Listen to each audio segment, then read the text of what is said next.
حج میں بنیادی عبادتیں دو ہیں، باقی چیزیں اس کے لوازمات میں سے ہیں۔ حج کے جو بنیادی دو ارکان ہیں، ایک ہے وقوف عرفہ، 9 ذی الحجہ کو عرفہ کے میدان میں کھڑے ہو جانا، قیام کرنا، اور دوسرا جس کے لیے بیت اللہ بنایا گیا وہ بقرعید کے 3 دنوں میں طواف زیارت۔ یہ وہ طواف ہے جس کے لیے حاجی سفر کرتا ہے۔ ایک تو طواف ہے آپ گئے، آپ نے بیت اللہ کی زیارت کی، طواف کرنا شروع کر دیا۔ یہ ایسے ہے جیسے تحیت المسجد، جب آپ مسجد میں آتے ہیں نا تو 2-4 رکعتیں پڑھ لیتے ہیں۔ اس سے فائدہ ہوتا ہے کہ امام اگر 1-8 منٹ لیٹ ہو جائے تو انسان آرام سے برداشت بھی کر لیتا ہے، ٹھیک ہے نا۔ ورنہ کیا ہوتا ہے، لوگ میں دیکھتا ہوں کہ جب ظہر اثر مغرب کی نماز ہے نا، لوگ آرام سے سر جھکا کے، فجر کی نماز ہے نا تو لوگ آرام سے سر جھکا کے بیٹھے رہتے ہیں، کوئی پیچھے مڑ کے نہیں دیکھتا کہ امام صاحب آ رہے ہیں کہ نہیں آ رہے۔ اور ظہر اثر مغرب عشاء کی نمازوں میں 2 منٹ پہلے سے پیچھے مڑ کے دیکھنا شروع کر دیتے ہیں۔ فرق کیا ہے فجر میں اور عام نمازوں میں؟ فجر میں نہیں دیکھتے، آرام سے بیٹھے رہیں گے۔ فرق یہ ہے کہ فجر میں انسان کے اعصاب سکون میں ہوتی، نیند پوری ہو چکی ہوتی ہے، آرام سے تسلی سے آ کے بیٹھا ہوتا ہے، کوئی پریشانی نہیں ہوتی، اس کوئی مشکل میں نہیں ہو، کوئی ایسا نہیں ہوتا کہ اندر سے طبیعت میں کچھ گھبراہٹ ہو، بے چینی ہو۔ اس لیے آرام سے سر جھکا کے بیٹھا رہتا ہے، سوچتا رہتا ہے اگر کوئی بات نہیں، اگر امام صاحب 1-8 منٹ لیٹ بھی ہو گئے تو چلتا ہے۔ سمجھ رہے بات کو؟ ظہر اثر میں ہوتی ہے تھکاوٹ، اس لیے انسان کی طبیعت میں نا سکون نہیں ہوتا، تو وہ پھر کبھی ادھر دیکھ رہا ہے کبھی پیچھے۔ وہ بعض لوگ وضو خانے تک جا کے دیکھتے ہیں، بعض کی کوشش ہوتی ہے امام صاحب کو واش روم سے نکال کے لے آئیں کسی طریقے سے۔ یہ تو شکر ہے ہم نے مؤذن صاحب کو یہاں کہا ہوا ہے کہ جیسے ہی نماز کا وقت ہو جائے امام کا انتظار نہ کریں، آپ نماز پڑھا دیں، لیکن اگر یہ نہ کہا ہوا ہوتا تو پھر کیا ہوتا؟ خیر، تو حج میں جو بنیادی 2 عبادتیں ہیں وہ ایک ہے عرفہ اور ایک ہے طواف زیارت۔ جیسے تحیت المسجد کے لیے انسان آتا ہے مسجد میں، لیکن اصل کیا ہے؟ فرض پڑھ کے جائے گا۔ تو حج کا جو اصل طواف ہے وہ طواف ہے جو بقرعید کے دنوں میں ہوتا ہے، طواف زیارت جسے کہا جاتا ہے۔ اس وقت ساری دنیا کے جتنے بھی مسلمان حج کے لیے آئے ہیں سارے ایک مقام پہ آ کے جمع ہوتے ہیں، اس لیے وہ ایسا اتنا رش بیت اللہ کے طواف میں پورے سال میں کبھی نہیں ہوتی۔ اور اس رش کو دیکھ کر، اس طواف کو دیکھ کر ہزاروں غیر مسلم اب تک مسلمان ہو چکے ہیں، ہزاروں غیر مسلم۔ اس منظر کو دیکھ کے چیونٹیوں کی طرح اور شہد کی مکھیوں کا جیسے چھتا ہوتا ہے اس میں شہد کی مکھیاں ہوتی ہیں، اس طرح سے لوگ بیت اللہ کے گرد گھوم رہے ہوتے ہیں۔ یہ اس کی علامت ہے کہ اسلام زندہ مذہب ہے۔ آج یہود و نصارہ کا حج بھی ہوتا ہے بیت المقدس میں، مگر اس کے کوئی آثار نظر نہیں آتے۔ کوئی ایک آدھ کبھی چلا جائے، حج کرنے چلا جائے، کیسے کرتا ہے کسی کو پتا نہیں، لیکن جب عالم اسلام میں حج کے ایام آتے ہیں ساری دنیا کو پتا چلتا ہے۔ اور ابراہیم علیہ السلام نے جو ندا لگائی تھی، یاتین من علی کل غامر یاتین من کل فج عمیق، اے اللہ یہ ہر قسم کی سواریوں پہ نشیب و فراز کو عبور کر کے بیت اللہ کی زیارت کے لیے پہنچیں۔ اذن فی الناس بالحج، اے اللہ نے ابراہیم علیہ السلام کو حکم دیا تھا لوگوں میں اعلان کر دو کہ ساری دنیا سے لوگ آئیں اور مختلف سواریوں پہ سوار ہو کر اور نشیب و فراز کو طے کرتے ہوئے اس گھر کی زیارت کے لیے آئیں۔ جس وقت ابراہیم علیہ السلام کو حکم دیا جا رہا تھا اس وقت وہاں گھاس کا تنکا بھی موجود نہیں تھا، کچھ بھی موجود نہیں تھا، اور کوئی ایسے میڈیا کے ذرائع نہیں تھے جو ابراہیم علیہ السلام کی آواز ساری دنیا تک پہنچا دی جاتی۔ اللہ نے کہا اے ابراہیم آپ اس اونٹ پہ بیٹھ کے بیت اللہ کی تعمیر کرتے ہوئے صرف اعلان کریں، اس اعلان کو ساری دنیا کے سارے انسانوں کے کان تک پہنچانا میری ذمہ داری ہے۔ وہ اعلان اللہ نے ساری دنیا تک پہنچایا، اور ایام حج میں ساری دنیا سے پروازیں بیت اللہ کی زیارت کے لیے اڑنا شروع ہو جاتی ہیں۔ یہ بھی اسلام کے حقانیت کی ایک علامت ہے کہ 1400 سال گزر گئے مگر اسلام تر و تازہ مذہب ہے، زندہ مذہب ہے، اس کی تراوٹ آج بھی نظر آ رہی ہے۔ تو حج میں جو ہے نا 2 چیزوں پہ زیادہ زور لگانا چاہیے جو حج کے بنیادی رکن ہیں۔ ایک ہے وقوف عرفہ، عرفہ میں وقوف کرنا، یہ اگر کسی سے رہ جائے تو حج ضائع ہو جائے۔ اور دوسرا ہے طواف زیارت، اور اس میں بھی طواف زیارت آسان ہے، کسی بھی وقت آپ کر لیں، رات میں کر لیں، دن میں کر لیں، اور طواف زیارت کی کوئی مخصوص عبادت نہیں ہے، بس بیت اللہ کے گرد 7 چکر لگانے ہیں۔ لیکن عرفہ کا جو وقوف ہے وہ لوگ ضائع کر دیتے ہیں۔ عرفہ کا دن زوال سے لے کے غروب آفتاب تک یہ دعا کا وقت ہے، دعا۔ اس میں سب سے بہترین عبادت کیا ہے میرے بھائی؟ بولو بھائی، دعا۔ اس میں جس طرح سے حاجی کو دعا مانگنی چاہیے وہ نہیں مانگتا۔ محرم سے لے کے ذی الحجہ تک کوئی دن ایسا نہیں ہے، کوئی رات ایسی نہیں ہے جس میں اتنی کثرت سے دعا کا حکم ہو جتنا میدان عرفہ میں دعا مانگنے کا حکم ہے۔ اور جو شخص اس وقت صحیح طریقے سے دعا مانگے گا، اور اس میں دعا کے آداب بھی عام دنوں سے بدل دیے گئے ہیں۔ عام دنوں میں حکم یہ ہے کہ آپ بیٹھ کے عاجزی انکساری کے ساتھ خوشبو لگا کے دعا کریں، جبکہ میدان عرفہ میں حکم یہ ہے جتنا دھوپ میں کھڑا ہو کر دعا کرے اتنی دعا کی قبولیت زیادہ ہو۔ یہاں کوئی شخص دھوپ میں چلا جائے دعا مانگنے، بدعت ہے۔ جب چھاؤں موجود ہے تو دھوپ میں کیوں کھڑا ہے وہی تو؟ یہاں کوئی میلا کچیلا ہو کے دعا مانگے، بدعت ہے۔ بھئی جب اللہ نے غسل کے لیے پانی اور خوشبو دی ہے تو کیوں صاف ستھرا ہو کے دعا نہیں مانگتا؟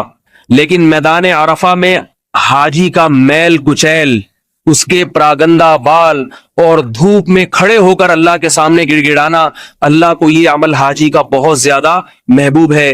اس لیے عرفہ کے دن خیموں سے باہر آ کے دھوپ میں بیٹھنے کے بجائے کھڑے ہو کر دعا مانگا کرو۔ ہم نے اپنے اکابر اور بزرگوں کو دیکھا ہے کئی گھنٹے عرفہ کے میدان میں کھڑے ہو کر دعا مانگتے ہیں اور سجدہ کرتے ہیں مٹی میں، اور مٹی میں ناک رگڑ کے دعا مانگتے ہیں۔ جب عرفہ کے میدان میں سجدے میں جاؤ تو رومال نہ بچھاؤ، اسی مٹی میں ناک رگڑو، کیونکہ اللہ تعالیٰ کو اس دن حاجی کی یہ دیوانگی ہی اللہ اس کی دیکھنا چاہتے ہیں۔ وہاں اپنی شخصیت اور اپنا گریڈ اور اپنی جو ہے نا پرسنالٹی، اس کو تھوڑی دیر کے لیے باہر رکھ دیا کرو، بلکہ حاجی کو چاہیے یہاں جانے سے پہلے اپنی شخصیت کو یہاں چھوڑ کے جائے۔ یہ نہ دیکھے میں 18 گریڈ کا ہوں، میں کیا ہوں، میں بریگیڈیئر ہوں، میں کیپٹن ہوں، میں اللہ کے گھر میں دیوانہ ہوں، دیوانہ بن کے جا رہا ہوں اللہ کو منانے کے لیے، اور وہاں جا کے دیوانگی کا اظہار کروں گا۔ حاجی کو اللہ لباس ایسا پہناتے ہیں، شروع میں لباس ایسا، اس کا سارا لباس اتروا دیا کہ اپنی شخصیت، اپنی پرسنالٹی اور اپنا سارا تکبر وہاں رکھ کر آؤ، یہ میرا گھر ہے، یہاں تمہیں فقیر اور گداگر اور مسکین بن کے آنا پڑے گا۔ اپنا فقر و فاقہ اور اپنی گداگری دکھاؤ گے تو تمہاری سنوں گا، اور اپنی شخصیت اور اپنی پرسنالٹی دکھاؤ گے تو میں تمہاری نہیں سنوں گا یہاں پہ۔ تو میدان عرفہ میں مٹی میں سجدہ کرنا چاہیے حاجی کو، مٹی میں گڑ گڑ ناک رگڑے اپنی مٹی میں۔ اور یاد رکھو دعاؤں کی 2 قسمیں ہیں، ایک اجتماعی اور ایک انفرادی۔ حاجی اگر عرفہ میں صرف گڑ گڑا کے دعا مانگ لے اور کچھ نہ کرے تو بھی انشاءاللہ اس کا حج ضائع نہیں ہوگا، کیونکہ جو طواف قدوم تھا وہ بھی واجب، صفا مروہ کی سعی بھی واجب، حج کا رکن نہیں ہے وہ۔ عرفہ کا میدان یہ اصل میں حج ہے، یہ جس کو مل گیا اس کا حج ادا ہو گیا۔ ہر چیز کی تلافی ہے شریعت میں، حج کے موقع پر دم دینے سے تلافی ہو جائے گی، اونٹ ذبح کرنے سے تلافی ہو جائے گی، لیکن میدان عرفہ کا وقوف اگر کسی نے نہ کیا تو اس کی تلافی نہیں ہو سکتی۔ اس وقوف عرفہ کو لوگ ضائع کرتے ہیں، کس طریقے سے میں آپ کو بتاتا ہوں۔ جتھے بنا کے بیٹھ جائیں گے، درود شریف کی محفل ہو رہی ہے، میں نے دیکھا ہے وہاں پہ صلاۃ و سلام کی محفل ہو رہی ہے، ٹھیک ہے نبی صلی اللہ علیہ وسلم پہ درود پڑھنا غلط نہیں ہے، ثواب ہے، مگر اس موقع پر نبی نے کیا کیا وہ کام کرنا چاہیے نا۔ امام اگر پہلی رکعت میں سورہ فاتحہ کے بجائے درود شریف پڑھنا شروع کر دے، آپ امام کو روکیں گے کہ نہیں روکیں گے؟ امام بولے میں درود پڑھ رہا ہوں مجھے روک رہے ہو، لوگ کہیں گے آپ وہ کریں جو کس نے کیا، نبی نے کیا۔ جتھے بنا کے بیٹھے ہوتے ہیں، نعتوں کی محفلیں چل رہی ہیں، تھوڑا سا وقت ہے عرفہ کا جو دعاؤں کا وقت ہے، اللہ کے سامنے ناک رگڑنے کا وقت ہے، دھوپ میں پسینہ بہانے کا وقت ہے۔ حاجی کو ٹوپی پہننے کی بھی اجازت نہیں، ٹوپی پہننے کی بھی اجازت، اس لیے کہ ٹوپی بھی ایک پروقار لباس سمجھا جاتا ہے۔ ننگا سر کر کے اللہ سے مانگو، ننگے سر کے ساتھ اللہ سے مانگو، تو وہ دعا کا وقت ہے، گڑ گڑانے کا وقت ہے۔ رسول اللہ صلی اللہ علیہ وسلم نے فرمایا کسی دن بھی جہنم کی آگ سے اتنے لوگوں کو رہائی نہیں ملتی جتنے لوگوں کو عرفہ کے دن جہنم کی آگ سے رہائی ملتی ہے۔